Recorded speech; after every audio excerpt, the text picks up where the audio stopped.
AI is changing the way we think about hiring and firing. Are you prepared? I have a commitment that I want to keep everybody on my team. I am not an AI-first company. I don't think that AI and humans should be juxtaposed. I think they're in partnership. If your perspective is, as a business owner, well, this is going to make me more money, or this is going to get us more clients, nobody cares. First question they're asking is, how does it affect me?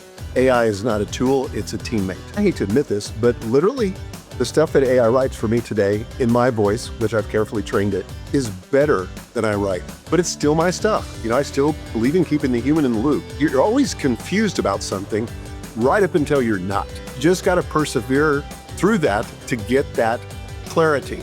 Because I believe that if we don't learn to control or learn to use AI, then it could become an existential threat. There's a tsunami coming toward us. I kind of think you have two choices when you're facing a tsunami. You can either run and try to find shelter with a high likelihood that you're going to get overrun by the tsunami, or In today's episode of the AI Explored podcast, we'll explore the pitfalls and landmines that business owners need to navigate when it comes to AI and how to overcome them. My special guest is a well-known author of many books, including Your Best Year Ever, Free to Focus, and Platform. He's also the founder of Full Focus, a business focused on helping people win at work and succeed at life. His latest project is called the AI Business Lab. Michael Hyatt, welcome to the show. How you doing today?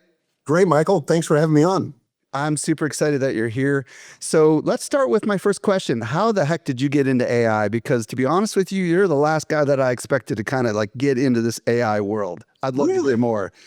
I'm not sure whether to be insulted or No, it's just you're so well known for all these other things. I didn't expect you to add something more to your plate. Okay. Well, first of all, for people that do know me, I'm very tech forward. In fact, I would say I'm not just on the cutting edge. I typically am on the bleeding edge. I'm the guy that installs the new iOS beta before I should, and then regrets it, and this is a true story, and then completely reformats the iPhone and downgrades, but then a few weeks later can't stand it, so I upgrade again. So I love tech. I was probably one of the first people in my industry at the time to get into social media and build a fairly large platform at the time. And so a couple years ago, my daughter, knowing my kind of tech focus and my boredom, she knows I have an attention span of about 2 years and I need to get into something else. She said, "Dad, you've got to get into this AI thing because I think it's really going to be a thing." And I'm thinking to her, because I've been studying it on my own, I said, "You think?" So I now had permission from my boss, my daughter, to really roll up my sleeves and get into it. And I have absolutely loved it. I mean, there have been times when I can't sleep at night, when I can't wait to get up in the morning.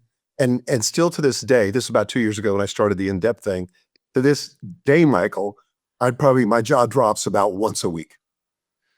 That's crazy. So tell us a little bit more about what what your journey's been like into it. You can kind of lead us up to what you're working on now too. Well, I started with ChatGPT, of course, and this was back, I think, with the 3.5 model, and it was still amazing, kind of blew my mind. And then, like a lot of people, I started getting inundated with, on my Facebook feed in particular, but also on X, where I'm really active, with all these new AIs. And so it wasn't long before I started experimenting with other AIs. And I started having calls with AI CEOs and developers and people that were doing some really interesting things. But I soon found myself overwhelmed. And I think this is one of the big takeaways for me is pick a major platform and just camp on that. And don't get distracted by all the other AI offerings, because these different platforms, particularly the major LLMs, are going to be leapfrogging each other for the next couple of years at least. Just when you think you've got the best model out there, then some other model leapfrogs it. And if you keep jumping, you never get really proficient at one. So I've chosen kind of my home base as ChatGPT, and sometimes it's the best, sometimes it's not quite the best. And sometimes it's really frustrating when they introduce a new model and everything gets really slow and the thing starts hallucinating and you're want to pull your hair out. And that's why I have a backup, which for me is Gemini Pro 2.5. So I primarily stick with those two. I know you love Claude, and I've got actually a contractor working with me that's a big Claude guy. So I suspect that's going to be part of my future too. Awesome. Well, so we're talking to business owners today. I own a business, you own a business, and potentially maybe we even both own multiple businesses. But why should entrepreneurs care about adopting AI? What's your take on it from the seat of the business owner? Well, I think it's the future. I think there's a tsunami coming toward us, and maybe we're already in it. But I kind of think you have two choices when you're facing a tsunami. You can either run and try to find shelter with a high likelihood that you're going to get overrun by the tsunami, or you can do, I heard this story probably 20 years ago about a guy that decided he grabbed his surfboard and he said, I'm going to surf this sucker. And Wow. so he just swam out to it. And I think surfing the tsunami can be awesome. But I think it's one of those things and one of those moments that if we don't embrace this technology, our companies could likely be a casualty in this revolution. Having said that, I think there's enormous, enormous opportunity here. And, certainly there's an opportunity to save time, to make our teams more productive. But I think the biggest thing from my perspective is to create better output, to create stuff that in the past we could only dream of. I mean, I talk to people all the time, you probably do too, who say, they just don't get good output from ChatGPT or Claude or Perplexity or whatever their platform of choice is. And they're frustrated. They say, this is just bad quality. Well, they haven't taken the time to train the AI to write or to speak like them. But once you do that, I mean, I hate to admit this, but literally the stuff that AI writes for me today in my voice, which I've carefully trained it, is better than I write. It definitely does better research than I do on my own. And it does it faster, and it's a whole lot easier for me, which frees me up to produce even more. But it's still my stuff. I still believe in keeping the human in the loop. I love everything you said, and I'll just echo a couple more of my thoughts on here. I, like you, am an entrepreneur who loves to tinker and try new things. But the problem is that I find myself living in the operator role, even though I have a chief operating officer, and I don't get enough time in the sandbox playing with new things. And it's allowed me to now do things that I'm really good at, like writing copy at a level that's higher than I've ever done. Mm-hmm. I get greater satisfaction because I know that this is the highest quality content I've ever created, but it also allows me to explore new ideas more quickly. And I feel like the idea, in the past, going from like experiment, just making time for experiment, first of all, was almost impossible. Now we seem to have more time because of this AI speeding up so many of the tasks that we do. But then also going from idea to execution, I think is also speeding up a lot as well. Do you find that to be true? Yeah, absolutely. I'd like to tell people, and I have said, I feel like AI, because of how it increases my productivity, has saved me probably 10 to 15 hours a week. The thing about it is it really has reduced my work time because I take those 10 to 15 hours and reinvest them in AI experimentation, which I think is great because you're exactly right. You have got to experiment with this stuff. And I really think that if you're a business owner, this is not something you can just delegate. You've got to get your hands on it. You've got to understand it. You've got to lead it. And I've done a lot of work in the area of leadership. I've written on it. I've spoken a lot of leadership conferences, and I've had a lot of experience in leadership in large companies and small. And one of the things that I know is true for all leaders is that leaders go first. That's, they take initiative. And I think it's really important that you get your hands dirty. You don't have to become an AI expert. You don't ultimately have to lead the AI charge in your company, but you've got to have enough of a working knowledge that you know what's possible and you can hire the right people to make it a reality. Love it. Mindset is a really big thing for you. And I know there's some mindset challenges, some lies that we tell ourselves. I'd love you to talk a little bit about it, things that might be getting in the way of our ability to actually adopt AI. What are those mindset lies that we're constantly telling ourselves? Yeah, I used to call these limiting beliefs. In my book, Your Best Year Ever, I have a whole section on limiting beliefs. And I think limiting beliefs are huge. But I got to thinking recently, I like the idea of limiting stories better. Mm. And here's what I mean by that. So all of us tell ourselves stories about what happened. There's what happens, and then there's the story that we're telling ourselves about what happened. And so I think that it's very easy, for example, if we've had an experience where we got the technology wrong, or we just, didn't have the tenacity or whatever to persevere and really learn the technology, that we start telling ourselves this story that, I'm just not very good with technology. And it literally appears in your brain as a sentence in your head. And I find that it's extremely helpful to write that sentence down because it reduces the potency of the sentence just by writing it down, but then reframing it as a liberating truth. So for example, if I had this limiting belief for this limiting story that was, I'm not very good with technology, I could start to repeat to myself almost as an affirmation, I can learn anything that I put my mind to. And that's really true. It's not because I don't have a formal technology, education.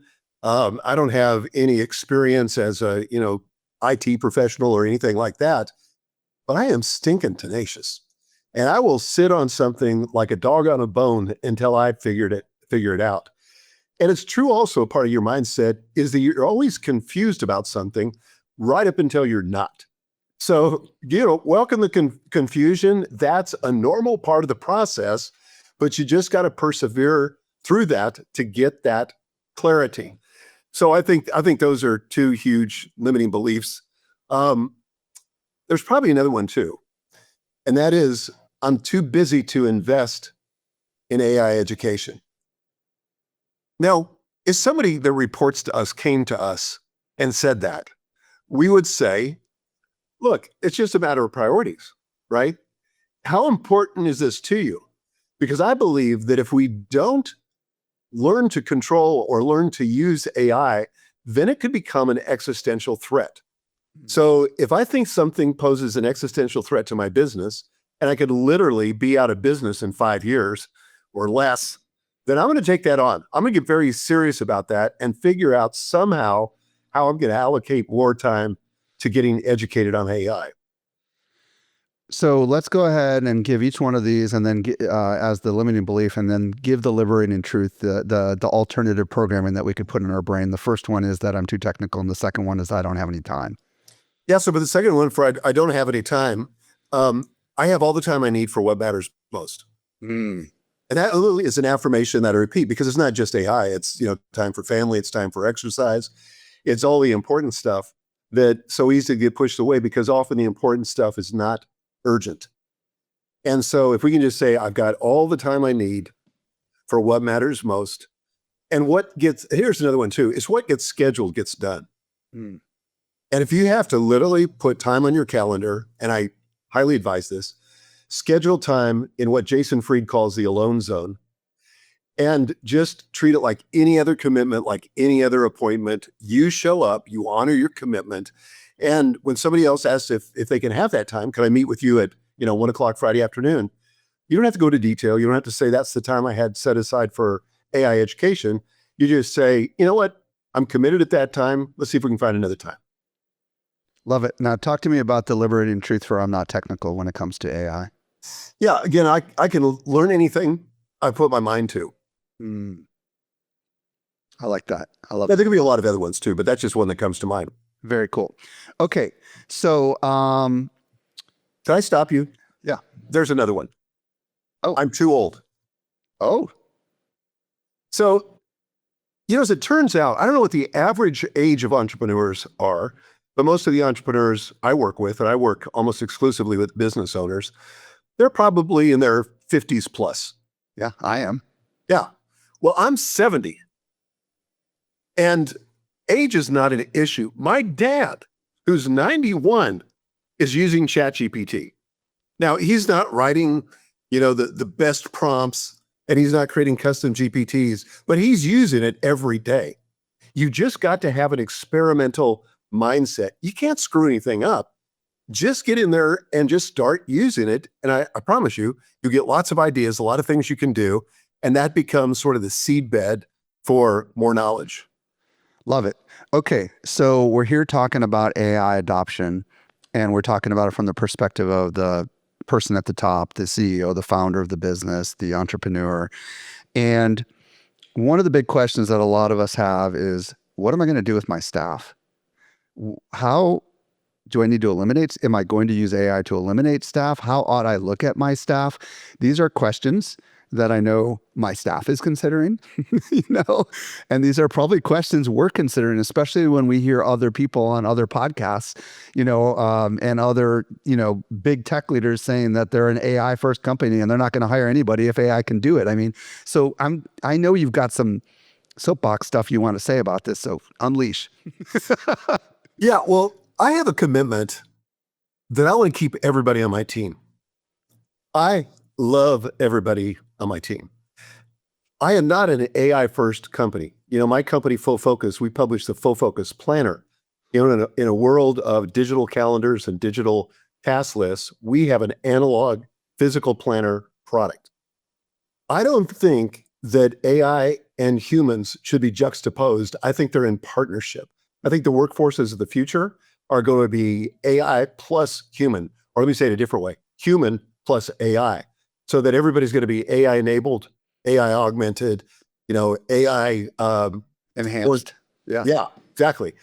And so I think that to say to my employees, I don't intend to replace any of you. Now, to be honest, I don't know what the future holds, and you might get replaced.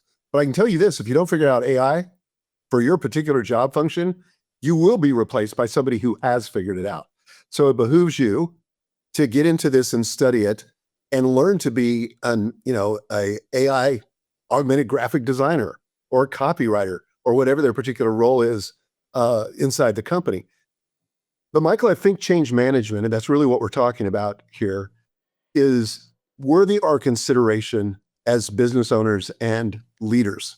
Mm-hmm. And so when I was asked by Megan, our CEO, to get into AI, she said, Dad, I want you to lead a session with all of our employees, and I want it to be a 4-hour session, that I'd like you to give them some homework and then come back 2 weeks later and do another 4-hour session. And I said, good, I like that plan. So the very first thing I did, and this is really important for change management, you and I love change. Probably a lot of people listening to this show love change. But our people don't love change, do they? But our people don't love change. And that was hard to get through my sick head initially. I'm like announcing something like, hey guys, everything's changing. Well, that's not really a great announcement. So the way I start now, and I really faced this when I was the CEO of Thomas Nelson Publishers. This was a company that was founded in 1798. Wow. I had 750 employees. We were doing about $250 million a year, and we were making some big cultural changes. And so the way I started then, the way I started when I introduced AI in my own small company now, is I said, look, let's start with what's not going to change. Mm. And when you can do that, our mission's not changing. Our values aren't changing. The people that we serve aren't changing. And you can start saying that, you can just almost feel people exhale and relax into that, because it gives them a solid platform on which they can manage the change.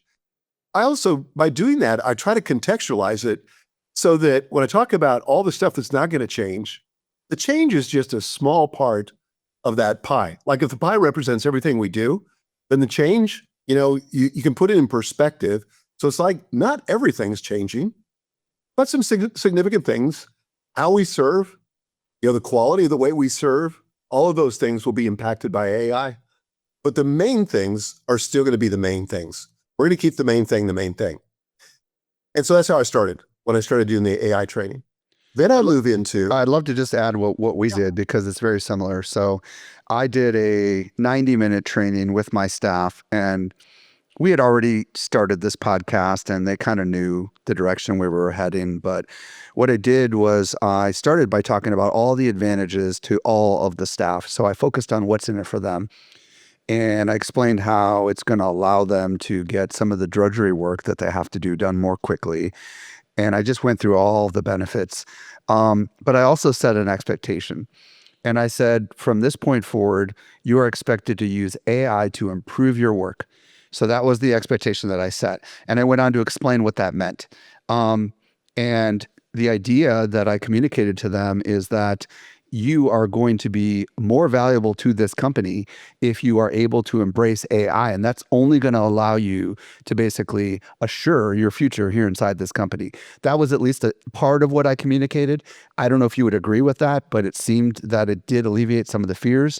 But I did set the expectation you are to use AI to enhance your work, not replace your work, to enhance your work. And I went on to explain what that meant. 100%. No, I agree with that totally. And I think one of the things that you said that is really important, and I was about to get to, but and that is you've got to talk about what's in it for them. Right. You know, the most listened to FM radio station in the world is WIIFM. What's in it for me? And so you got to approach it from that, because if your perspective is as a business owner, well, you know, this is going to make me more money, or this is going to get us more clients. Nobody cares. I mean, they might give lip service to it, but the first question they're asking is, how does it affect me? The other thing too, in those first trainings that I would do, is I said the quiet part out loud. Mm. You know, so in other words, I tried to, and you know, you do this in copywriting, I do this in copywriting, but what is the person I'm talking to thinking? And if I can put language to that so that they think, oh my gosh, he's reading my mind, then that creates trust. And automatically they assume if you can articulate the question, you know the answer. So what was that question? Well, I'd say you're probably thinking to yourself, gosh, is this going to replace me? Ah, okay. You went right out and said it. Okay. I said it out loud, and people just nodded. And what I said was, no. You know, now look, I don't have 100% vision right now what the future holds. It may replace all of us, including me. But right now, from where I sit, based on the knowledge I have, it is not going to replace you. But think of all the projects in our company. I said this. Think of all the projects that we would love to pursue. We know they would add value. We're passionate about them, but we can never seem to find the bandwidth to get to them. Well, AI suddenly is going to make all that possible. We're going to have greater output, easier to create, and it's going to be so much better than what we've ever produced in the past. Did you face any resistance? And if so, how did you handle that resistance? Because I seem to recall you were talking about a graphic designer that was a little concerned. Yeah, we have a graphic designer. Her name is Julie. And honest to God, she is the best graphic designer I've ever worked with. I mean, I adore this woman. She's phenomenal at what she does. And I just could see her sitting there in the training with her arms crossed, you know, all her body language was resistance. And so I suspected that was going to be the case. So I had an example already queued up. And so I created an image using, I think it was, Journey?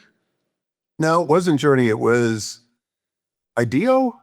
Oh, yeah. IDEO. Yeah. Yeah. IDEO or something like that. Yeah. IDEO 2.0 or something like that. Yeah. I'm not using it anymore. But, but anyway, I used it for her. And I said, look, is this 100%? No. Well, then I suggested to her, because the assignment was, you've got to go back and apply AI to a real world business problem. Then you got to bring it back, and it's going to be show and tell. And literally everybody on the team is going to show their project. So she came back and she had created some short video clips with our products in them. And she was generating those 100% AI. Now, I wouldn't say she was giddy, but she was beginning to see the light. Because in the past, that would have meant, you know, a video shoot. It would have meant a much longer time horizon, because you got to get the videos edited, get them back, create a comp, get it approved, do all that stuff. Well, at the very least, she was able to go from idea to concept, even if she ended up producing it, you know, the old fashioned way, which she's not doing now. She's using AI, but it was just a much better way to get proof of concept. I love this because she expanded her horizon to, I'm not just a graphic designer, I'm now an art director, right? Yes. And she was able to art direct a video that ultimately you all probably hired someone to create, but maybe in her mind, she's not used to doing animation or movement and all that kind of stuff. So she took the talent she had and she applied it to motion, which a lot of graphic designers do not know how to do. I love that. That's so cool. And isn't that the case with almost all of your staff? All of a sudden now they've got these latent skills that they probably haven't brought to the table that they've been able to tap into because AI makes it easier for them. Have you found this to be true? Absolutely. You know, one of the things I showed the team, I showed them a sort of the organization chart of the future. And one of my core beliefs is that AI is not a tool, it's a teammate. Mm. It's a thinking partner, it's a collaborator. And the more we think of it, just like we think of our other teammates, the better. It's just that on the org chart of the future, some of those boxes are occupied by humans and some of those boxes are occupied by AI. And that's great. And the delegation skills you need as a business owner or a business leader are identical. We delegate to AI exactly how we delegate to humans. First of all, we got to pick the person that, is the right role for the job. Second of all, we got to give them enough context so that they can succeed. Then we got to be crystal clear on the assignment. And then we've got to visualize for them what the outlook or the output is going to look like. Now, if you do those 4 things in every human delegation, you'll get successful delegations. The same thing is true with AI. If you offer it those 4 things, the role, the context, the assignment, and then the output, and there's other sections or categories you could use, but that said, it's most simple, you're going to get pretty good output from AI. What I love about this is as we learn to prompt and we learn how to, what the AI needs in order to do its job better, it is actually making us better communicators. It's making us now use these frameworks that we're learning for AI prompting, and now we're bringing them to other humans. Hey, here's the ideal audience. Hey, here's what to do. Hey, here's what not to do. Here's some examples of what good looks like. Here's some examples of what not good looks like. Like, we never used to do that before AI. Like, I feel like we're all becoming better communicators as a result of it. What are your thoughts on that? Oh, I think that's so true. But the other thing is with AI, it can't read our mind. And so we have to be very explicit and very clear. And the more explicit, the more clear, the more of those things that we provide on the front end, the more likely we're going to get the output on the back end. But for some reason, when it comes to humans, We don't do that. we don't do that. We think they can read our mind. And we think, well, I don't have time to explain the thing. Either they get it or they don't. Well, no. You need to take the time to explain it. We do a lot of coaching for business owners, and delegation is one of the things that we often talk about. And so it's been wonderful to have this AI analog to explain how it works, but it works in reverse too. If you're good at human delegation, you're going to be good at AI delegation. Love it. Okay. So we've talked a little bit about what I'm about to ask you about next, but training. I want to know any tips. We've talked about some of the things like setting expectations and giving assignments and stuff, but I'd love to kind of like unravel a little bit more, because there are people listening right now that probably haven't done any formal training with their staff on how to actually employ AI across the company. So let's just kind of dig in on maybe some of the things that you've hinted at a little bit so far, but we can unravel a little bit deeper. Well, first of all, I would start at the most basic level, but don't spend too long on it. So, for example, I have an AI mastermind called the AI Business Lab, and we've got business owners from all varieties of life and all different levels of expertise with AI. So I created a short list for that group of 6 videos where I walked through the real basics, basic prompting, how to get the right security settings, how to think about AI, that kind of stuff. So don't spend a lot of time, but you want to get everybody up to a baseline of information. What I did in the mastermind, and if I'd had them back when I was doing the training with the team, I would have done this too. And that is, watch these before you come, so that we have a baseline of information that everybody shares, and then we'll build on that together. And Real quick, you could probably find some of that stuff online on YouTube, right? I mean, if you don't want to make it yourself, right? And you could just say, here's a list of YouTube videos that I want you to watch before you come to the table. Don't you think that's an option? Absolutely. Yep. So keep going. I love it. And you can use ChatGPT, for example, or whatever your platform of choice is to find those videos for you, right? There you go. Deep research will do that for you. That's so cool. Yeah. And in fact, my 6 videos, I went ahead and put them on YouTube. So perfect. Yeah. And I'll give you the link for the show notes. Yeah, let's get that for sure. Everybody would love that. But they're real basic. Now, the challenge is that first of all, I like to find out in the training where everybody's at. So I get everybody to score themselves, and I normalize being a novice. So in other words, I don't want to shame people like, oh, geez, you're at the very basics. No. And so I gave it a scale of 0 to 5. And the scale was like, I'm making this up now because I can't remember, but it was like, I have no experience with AI, haven't even tried it yet, to, yeah, I piddled around with it a little bit, all the way up to, I'm writing XML structured prompts and multi-agent workflows and all that kind of stuff. Well, of course, on our team, we had nobody like that. But in the mastermind, we did. Hmm. So now I see what the scope of expertise is in the audience, so I can speak more specifically to them. Hmm. So then I want to alternate between simple examples and more complex examples just to keep the interest of everybody. But again, I remind people in the session, look, if your eyes start to glaze over or you don't understand this, let me encourage you, hang in there. You will understand it. And this is what I do in every learning area where I learn. I recently went to a peptide conference, and my wife and I were the only two non-doctors in the room. Hmm. And they're talking about all this crazy chemical reaction stuff, these charts like you've never seen, these decks that are totally confusing to me. All the doctors got it, but I didn't have the medical background to get it. But I sat in there for 8 hours and took copious notes. I think I probably understood 30% of it. So that allowed me a baseline to build on, but I'm just pointing out that you can learn anything if you're tenacious and stay at it. And so I tell people, don't be alarmed when you're confused. You're going to be confused. I love it. I love it. Okay. So far what we've talked about is ideally give some pre-training with some videos that are out there, and we'll make sure Michael Hyatt's list of 6 videos is accessible in the show notes. And the idea there is just to get everybody to a baseline, right? Watch them before you come to whatever training we're going to do. Secondly, normalize being a novice by setting up some sort of little quiz where you ask everybody to indicate where they're at, from total beginner, never used it, to people that are writing code and whatever. And that helps you also understand the diversity of the audience, right? So that you can, throughout the training, address that where necessary. Now, you kind of mentioned earlier that you've given people assignments, and I like the idea because there is this problem when people go through training. And I know this because I put on a conference where thousands come and sit and get trained, and then they walk away with nothing, like no notes, nothing.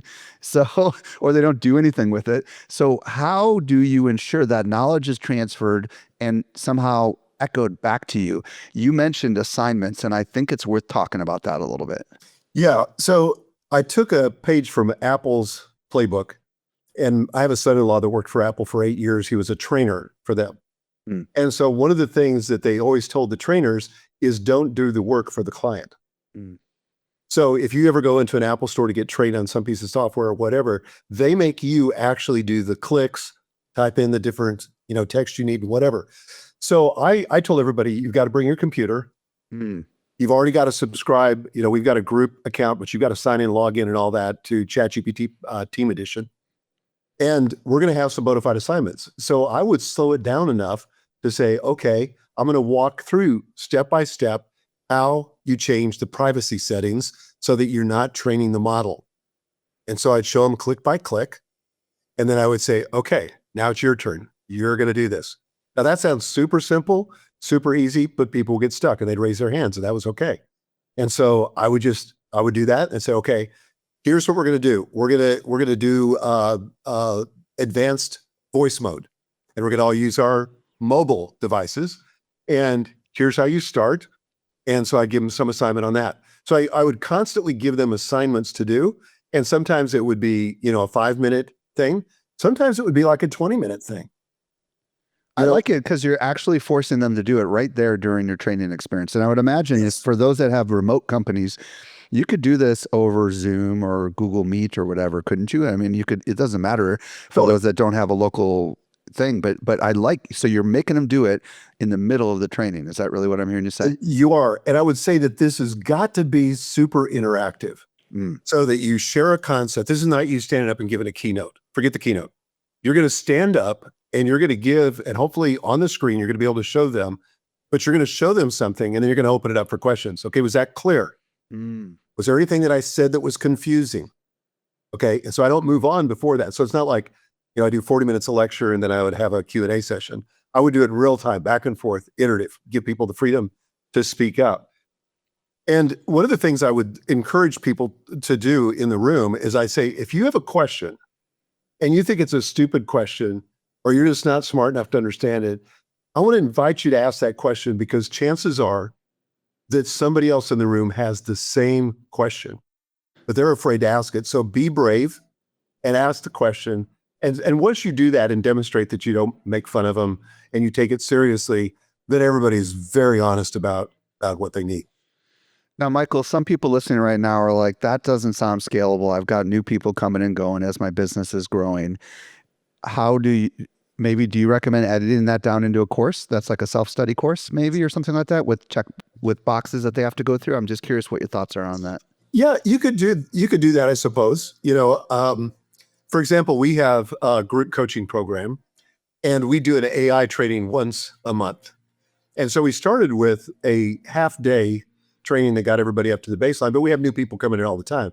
Right. So in that case, we ask them to watch the half day training if they want to get up to speed or not. They can just come to the big training, but we do it on a regular basis because there's new stuff that's changing all the time. My problem with the course, and I have a lot of friends in the AI world, maybe even you, Michael, who have a course. The problem is, the half-life on that is about 2 weeks. You're right. I don't have a course. No, we do live training in our membership just like you do. But I like the idea of recording everything when you are doing the training. Yes. Because if you get a new person coming on in the next few weeks, they may as well just watch the recording. Is that right?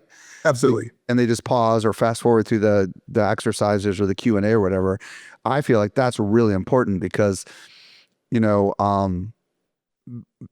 that's one way that at least it'll have a shelf life. And I would imagine you're gonna have to go back every once in a while and make sure that that's still relevant. Do you recommend like quarterly retrainings or on some of these things, or what's your thoughts on that? Because you're right, it's all changing so rapidly, and there's new features inside of ChatGPT. It seems like every month, and if you taught people to use it this way and they don't realize that projects came around, you know what I mean, and or they don't understand custom GPTs because it's different now.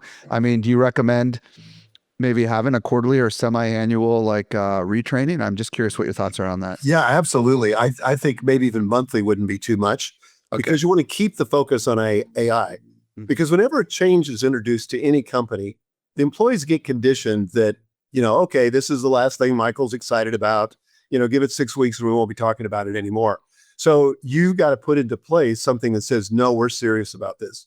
This is something that's an ongoing conversation. This is something we're going to be talking about. We have a dedicated Slack channel, for example, where we put our standard operating procedures. Like when I figure out, for example, I have a custom GPT called Write Like Me. And when I want writers on our team to be able to write like themselves or write like somebody else in the company, I'll do a SOP that explains how to do that, or how to get, an ebook into a PDF that I can use to train custom GPTs. I've got a very detailed SOP for that so that everybody can benefit from it, but that's in Slack. Can I just say one other thing about organizing a knowledge base? Yeah, I was actually going to go there because I was going to say a lot of us have like all sorts of things that we're finding and it's all over the place, right? So I would love you to talk about like, how do we get it all in one place? Because I think there's something there. Yeah, we literally, off of our main company drive, and we use Google, Google Workspace. So we have a folder called AI. It's a shared folder. Mm-hmm. And underneath that, we have different things like Michael's content or Megan's content or just full focus stuff. So for example, we have a 30-page document that tells the AI everything it needs to know about our company. We have one that tells them everything it needs to know about me, including all my personality assessments, my employment history, my education, all that stuff so that they can use it. And what a lot of people don't understand with custom GPTs, and I don't want to get too technical here, but you can call these GPTs now inside of projects. So for example, we have one GPT that's full focus content that has all 12 of my books. It has the transcript for every podcast I've ever recorded.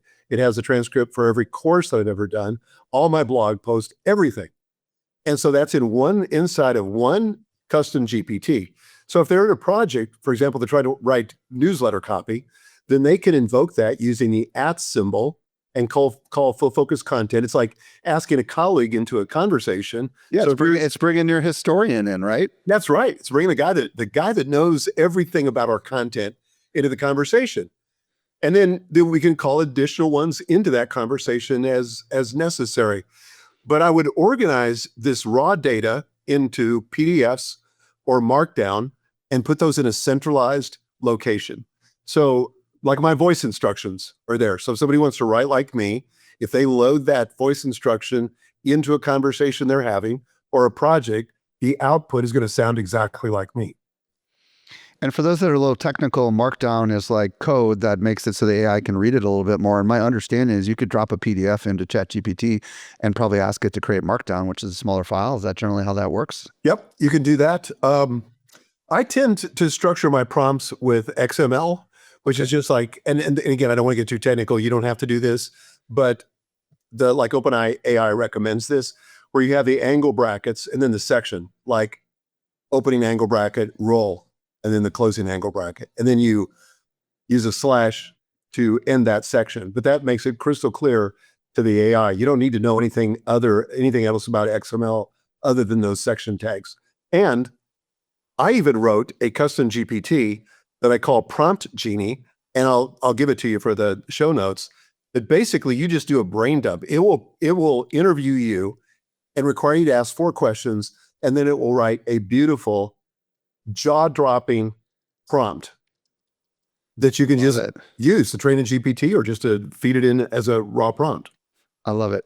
Excellent. Okay. There's some pitfalls that I'm sure you've learned along the way, and any particular things we need to watch out for when we are, as business owners and entrepreneurs beginning to kind of get into this. I know some of this stuff you might have already hinted at the start of the podcast, but I think there might be some things worth visiting here. I would say, first of all, have a primary tool and don't get sidetracked with other tools. Set aside a time for experimentation and learning some of the other tools, but go deep on one tool and get real proficiency. And for me, that's ChatGPT. They're the best funded AI out there. Arguably Google is at that level too. But my primary tool is ChatGPT. My secondary tool is Gemini Pro 2.5. So when ChatGPT introduced their version 5 model, everything went haywire for about 48 hours, arguably, maybe it was like a week. And I was so frustrated.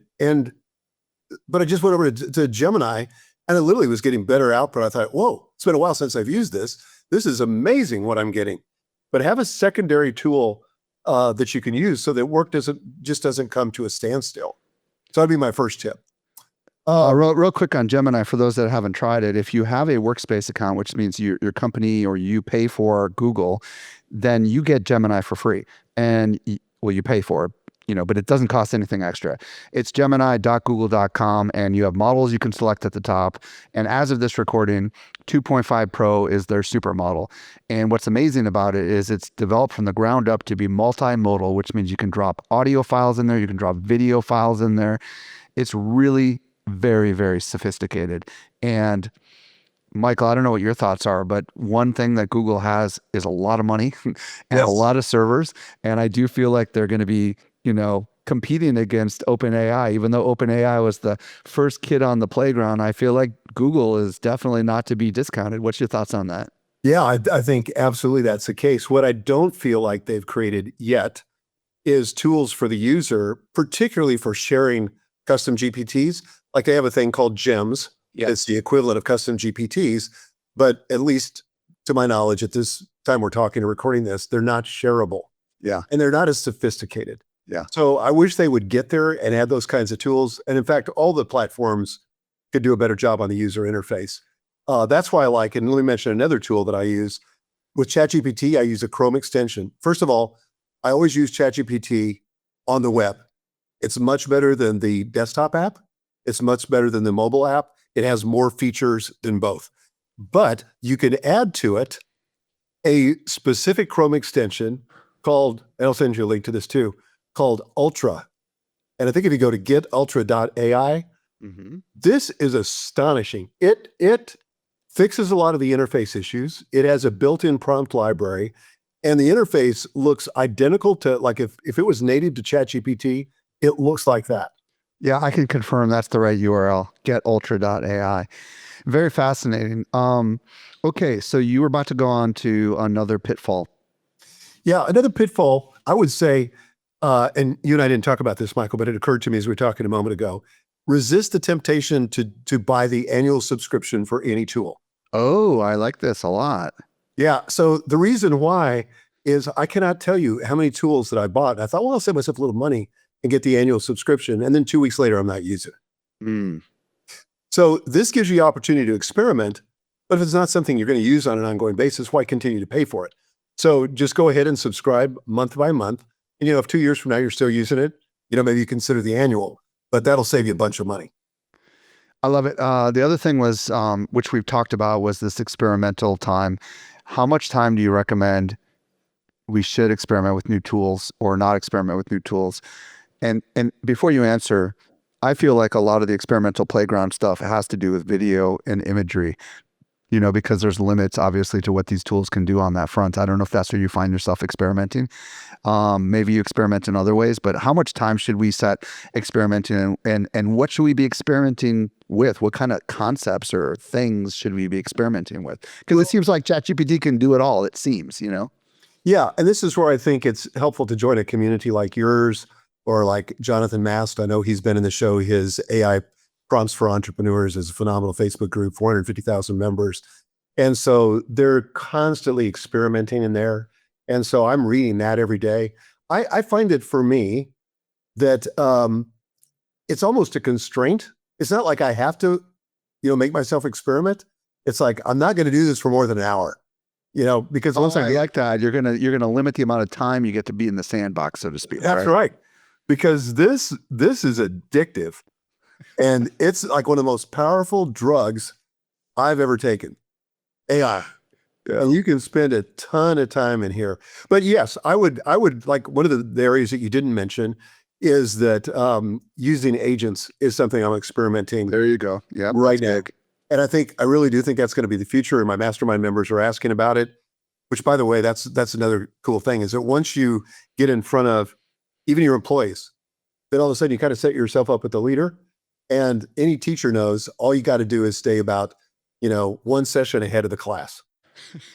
But it forces me to get into some of this stuff because I want to be able to talk about it, and people are asking questions about it. Well, Michael, we've just tapped the surface of obviously the things we could talk about when it comes to entrepreneurs and business owners who want to adopt AI in a strategic way for their business. And what I want to know is, how do people connect with you? Where do you want to send them? If they want to connect on the socials and you're on the socials, where do you want to send them? And if they want to check out your mastermind, where should they go? Yeah. So if you want to check me out just in general, go to fullfocus.co. CO. That's got everything, including our planner, all of our courses, all the stuff I'm doing, everything. The mastermind is fullfocus.co/mastermind. And so that'll give you a whole page on what that mastermind is about. We have few slots open. You have to apply for it, but we'd love to hear from you. And then on the socials, I would say I'm most active on Facebook. So you can find me on Facebook at Michael Hyatt, and also X. And by the way, X is one of the best sources for getting tech knowledge. And I've got an entire curated list of AI people that I listen to, and I can send that to you for the list too. People just click on it, and then all of a sudden they have access to all those AI experts. Michael Hyatt, thank you so much for sharing your wisdom with us today. Thanks, Michael. Great to be with you.